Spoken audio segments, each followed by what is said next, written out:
Busy day recovering from the flu. It happens. It's all right though. Can't stop being a degenerate gambler, so we're doing a video. That's right. Here we go. Everything worked out miserably yesterday. When we talk about bets that I told everybody to make. So we're not going to give betting advice. Every time I do it, things like the San Diego Padres blowing a 5-run lead in the 8th inning, those kind of things happen when I give betting advice. So we're just not going to give betting advice. We're just going to talk about the algorithms. Because remember, never listen to me, always listen to the algorithm. If you'd done that yesterday, you would have been fine. Denver Nuggets, pick of the day, an NBA win. These two teams lose, and they lose because their health numbers probably were lower than normal. And I just glossed over that when I said take them yesterday because I'm a fucking idiot. So don't ever listen to me. You're just going to lose your money if you listen to me.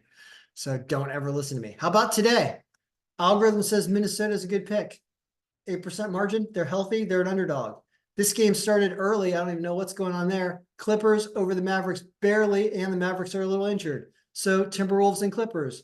If one of those teams wins, you win money today on straight bets. So probably a good idea to take those according to the algorithm. That's NBA. NHL. Yesterday, once again, don't ever fucking listen to me. What did I say?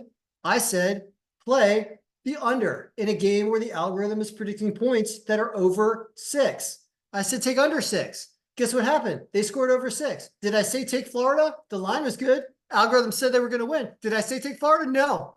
No, I'm like, John Cooper's a great coach. Vasilevsky's a good goaltender. Yeah, a few years ago. Shut up, Kenny. You're just going to lose. The only thing I got right was Carolina because that was obvious because they're much better than the Islanders and they win. How about today? Just read the algorithm. Remember, don't do any assessment, Kenny, because you're just going to be wrong. Are the Rangers going to win? Yes. Is it a good line? It's actually not bad. Vancouver and Nashville. Demko's out. DeSmith is in. Puts things slightly in favor of Nashville by score, but it's a really close game. So we don't know what's going to happen. Winnipeg and Colorado, this game's probably going to go over because Georgiev gives up a lot of goals and Colorado has an amazing offense. So once again, Winnipeg might win, but it's probably going over. Edmonton, underdog line, supposed to win, even with Stuart Skinner in net. Also a game that should go over. So Edmonton, Winnipeg, Rangers, kind of a toss-up game here, over in the Winnipeg game, over in the Edmonton game, potentially even an under in the New York-Washington game. So that's hockey. How about baseball? Pick of the day. Wins again yesterday being Minnesota. A lot of picks won yesterday except for San Diego and the Yankees. And San Diego was just criminal how they lost, just criminal. So what are you going to do today? Well, just a quick glance at the list shows 4 teams above 10% margin, and one of them is an underdog line. This is looking like the pick of the day. We're going to go through every game real fast. One game already happened this afternoon. I missed it because I was in bed sick. Apparently, Kansas City won 8-0, and the algorithm would have had it. So good for them. Next, Oakland and Baltimore. Says Baltimore because Ross Stripling is 0-5. Can you even be 0-5 in April? Apparently you can if you're Ross Stripling.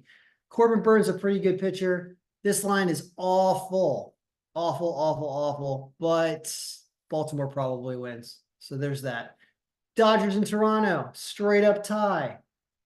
Rough ERA for Gavin Stone. Tough game to play. It's barely got the Dodgers by 7% margin, but looks kind of too close to call. Chris Bassett's also got a decent reputation. So tougher game to play here, probably staying away. Chicago and Boston. Low scoring game in Boston.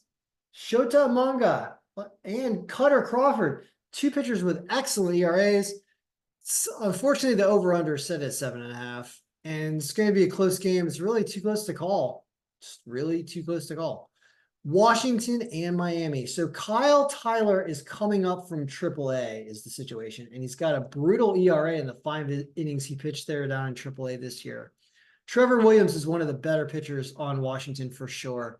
So that's why it's putting them on there. Is there a single stat that favors Miami in this game? The answer is no. That means that Washington is the pick of the day. I need to send a text message to someone who needs that information. That game starts in 45 minutes. So Nationals pick of the day. Go Nats. St. Louis and the Mets favors the Mets. That line's not that bad.